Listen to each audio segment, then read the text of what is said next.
தமிழகத்தோட சட்டம் ஒழுங்கு அப்படிங்கிறது ஐசியூல அட்மிட் பண்ணப்பட்டிருந்துச்சா அப்படிங்கிற கேள்வி தமிழக மக்களுக்கு தினம்தோறும் எழும்பாத நாளே கிடையாது. இப்போ தமிழகத்தில் தொடர்ந்து பார்த்தீங்கன்னா ரத்த களரியாக இருக்குது. தொடர்ந்து இந்த ஒரு வாரத்தில் மட்டும் பார்த்தீங்கன்னா அருவாள் வெட்டு, அதுவும் எப்படின்னா முன்விரோதம், பழிவாங்குதல் அந்த மாதிரிலாம் எதுவுமே இல்லாமல் சும்மா ரோட்டில் நிற்கிறவங்க போகிறவங்க டீ கடையில் டீ குடிச்சிட்டு இருக்கவங்களெல்லாம் கையில் அருவாள் எடுத்துகிட்டு துரத்தி வெட்டுறது தான் தொடர்ந்து நடந்துகிட்டு இருக்குங்க. மார்ச் 2ஆம் தேதி நாங்குநேரியில் நம்ம பார்த்தோம். பெரும்பத்து போன்ற கிராமங்களில் ஒரு டீ கடையில் பெட்ரோல் குண்டை வீசினாங்க. ஒரு 9 பேர் கொண்ட கும்பல் வந்து போகிற வரவங்களெல்லாம் அருவாள் எடுத்து வெட்டி 2 பேர் ஸ்பாட்லேயே இறந்து போனாங்க. கிட்டத்தட்ட 10க்கும் மேற்பட்டோர் படுகாயங்களோட ஹாஸ்பிட்டலில் அட்மிட் பண்ணாங்க. அதுக்கு நீங்கள் எந்த ஒரு கேள்வியோ என்ன நடவடிக்கை எடுத்தீங்க எதுவுமே தெரியல.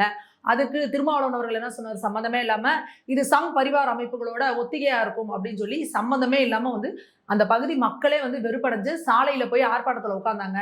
யாருன்னே தெரியாதவங்க இந்த மாதிரி பூந்து எங்களை அட்டாக் பண்ணுறாங்க என்னன்னு பாருங்க அப்படின்னு சொல்லிட்டு